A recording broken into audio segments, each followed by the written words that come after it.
1996년에 김정은이 1996년에 김정은이 동생 김여정하고 유학을 같이 한 거야. 그런데 이때 고영희야. 고영희 김정은의 생모야. 김정은의 생모 고영희도 스위스에 가서 어린 김정은 형제를 돌봤다 그래. 고영희야. 김정은의 생모가, 여러분도 알고 있었어요? 김정은의 생모가 고영인데 과거에 유학생활을 할 때 고영이도 따라갔다라는 거지. 스위스에 1996년도야 그리고 김정은하고 그의 엄마인 고영이가 스위스에 보낸 일상에 대한 이야기거든요. 지금 내가 읽는 게. 보면은 김정은 같은 경우에는 형이 있어. 김정철이야. 근데 스위스에서 박철이라고 가명을 썼고, 그리고는 스위스 주재 북한 대사관에서 차로 7분 거리에 있는 베른 국제학교에 다녔다라고 이야기를 해요. 저 국제학교 같은 경우에는 어떤 거냐면은 외국인들이 다닐 수 있는 학교야. 그 나라 사람들은 다닐 수가 없고, 우리나라 국제학교하고 좀 다르지. 그 외국의 인터내셔널 같은 경우에는 외국에서 온 사람들 있잖아요. 그런 사람들만 다닐 수가 있는 거야. 예를 들어 가지고는 싱가포르에 있는 인터내셔널 스쿨 그러면은 그 나라 싱가포리언들은 갈 수가 없어.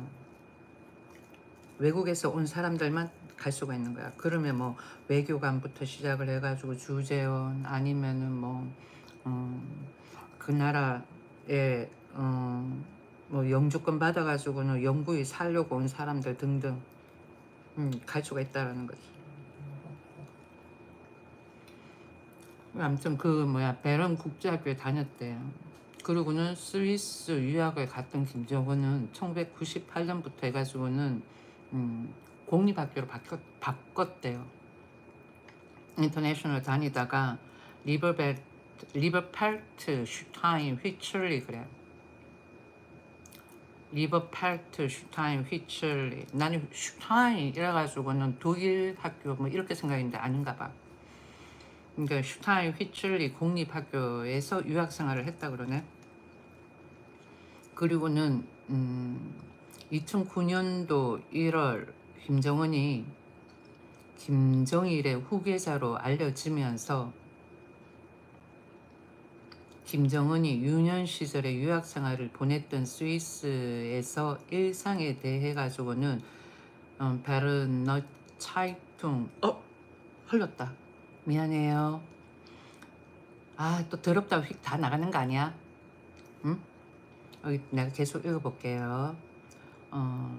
베르너 차이퉁 신문하고 그다음 미국 워싱턴 타임즈, 프랑스의 르피가로 일간지 등의 많은 언론 매체들이 이 김정은에 대해 가지고는 관심을 많이 가졌다라는 거야. 저때 2009년도에.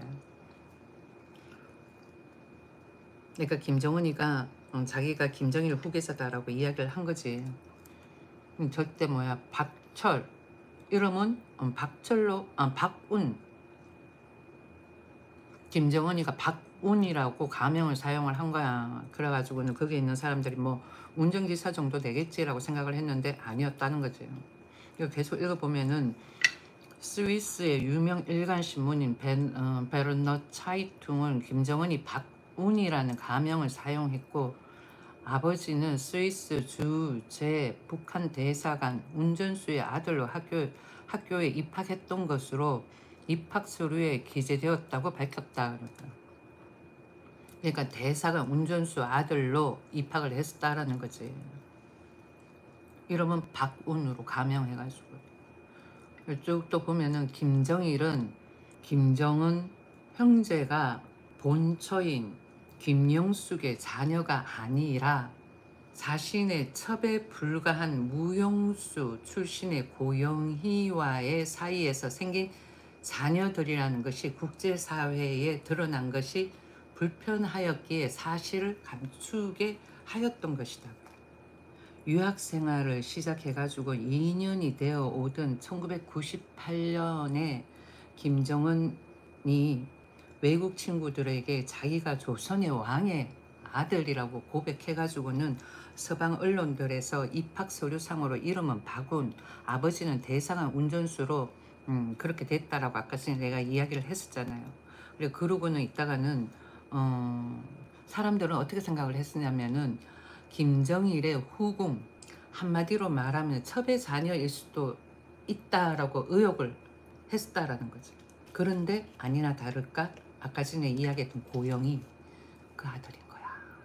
고영이도 자기의 정체를 숨기기 위해 가지고는 스위스, 제네바, UN, 북한 대표부 외교관 손정일이라는 여권을 소지하고 다니면서 자기의 본명을 숨겼습니다. 그런데 스위스 정보당국은 고영이가 김정일의 전용 비행기인 북한 고려 항공사 마크를 단 러시아제 인류 신 62편기를 타고 스위스로 왔고 공항을 통과할 때마다 가방과 물품들이 북한의 일반인들과는 비교도 안 되는 고급 사치품들만 사용하고 있기에 이를 면밀히 주시했다 그러네요. 그리고 스위스 정보 당국은 김정은의 엄마인 고영이가 북한 외교관들도 음두를 내지 못하는 서방의 일반인들도 가격이 비싸서 출입을 저하는 슈리 반호프 슈트라세 쇼핑가에 자주 드나드는 것을 보면서 일반 외교관이 아니라고 생각을 했을 때, 그리고 또 보면은 츄리 반호프 슈트라세 쇼핑가는 스위스에서도 유명한 세계적인 고급 상품 매대들이 즐비하게 늘어선 거리입니다.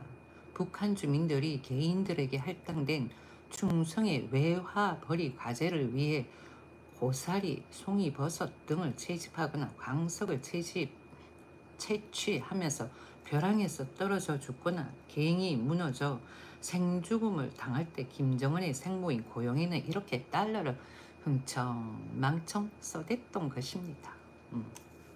그리고 또 쭉 보면은 고영이는 스위스에서 생활하면서 제네바 호숫가에 있는 호합한 병원에 다닌 사실이 알려지면서 그의 북한 외교관 신분은 거짓이며 김정일과 연관된 여성이라는 것이 스위스 정보 당국에 의해서 서서히 밝혀지게 되었습니다.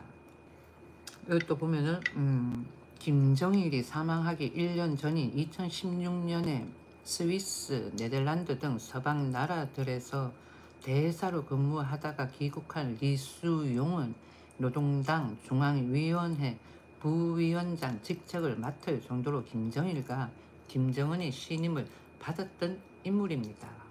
리수용, 저번에 누가 채팅창에 리수용이라고 한번 적었던 것 같은데. 그리고 김일성 종합대학 정치경제학과를 거쳐가지고는 국제관계대학 프랑스어과를 졸업. 그 사람인가? 일단은 리수용은 1970년대에는 외교부 국제기구 국장, 당 조직 지도부 서기실에서 근무하면서 김정일의 신임을 받고 1986년부터 해가지고 30년 동안 해외에서 제외대표부 공사 대사로 근무했다. 이 사람을 한번 쳐가지고는 얼굴을 한번 보자. 아니야. 그래도 해외물을 좀 먹었다 그러면은 얼굴이 정답 번지르르해.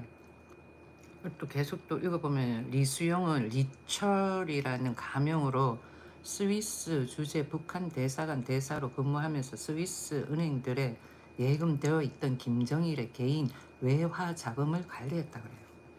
그러면서 스위스에 유학을 온 김정은은 형제들에게 필요한 외화를 보장해 주었다.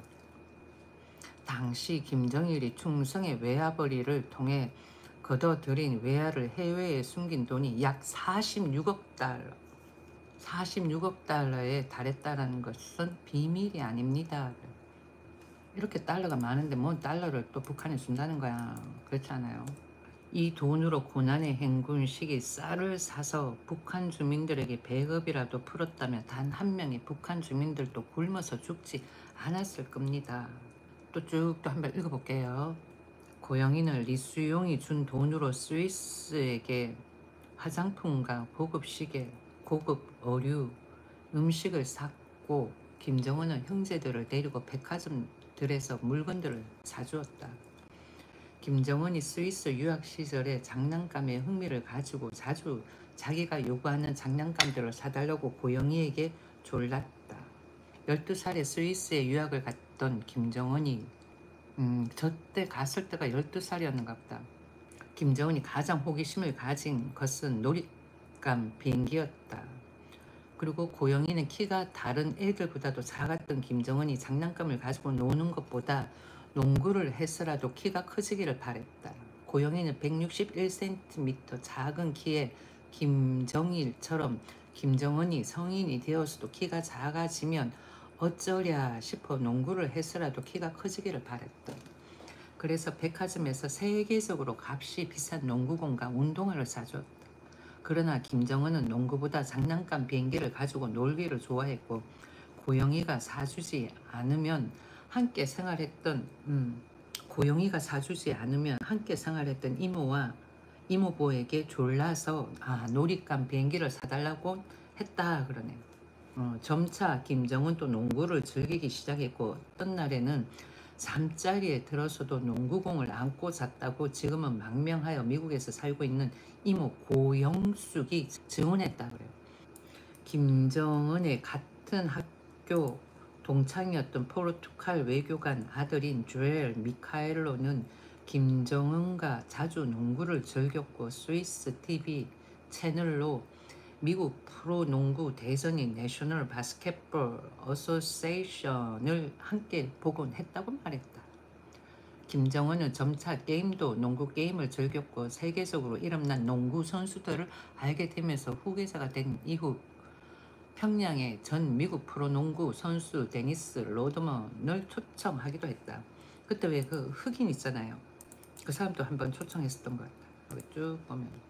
그리고 쭉 보면은 고영이는 김정은 형제가 유학을 하는 기간에 프랑스 파리에 있는 유명한 유희상인 디즈니랜드, 스위스 알프스산 스키장, 그 다음번에 프랑스 지중해 해수욕장, 이탈리아 유명 식당인 알프레스코 레스토랑 등에 자주 데리고 다니면서 서방 문화를 경험해 보게 했다. 김정은은 형 김정철보다 성격이 급하고 참을성이 부족했다는 것이 함께 공부를 했던 유학생들과 이모 부부의 증언이었다. 김정은의 형제를 돌봤던 이모 고영숙은 김정은이 성격이 급하고 참을성이 부족했다며 엄마인 고영이가 무엇인가를 요구하면 음식을 먹지 않는 방식으로 반응을 했다고 한다. 김정은은 유년 시절에 경험한 스위스 유학생활을 통해 발전된 다른 나라의 경제 수준과 평등하고 안정된 자유세계 북한에도 실현되면 좋을 것임을 모르진 않을 것이다. 그러나 그런 발전된 사회는 성분제도도 없고 국가 수반이 자녀들에게 세습을 시킬 수 없다는 것을 잘 알기에 지금 같은 독재 체제를 유지하려고 하고 있는 것이다. 아무튼 그렇다네요. 용의해질 것을 우려한다.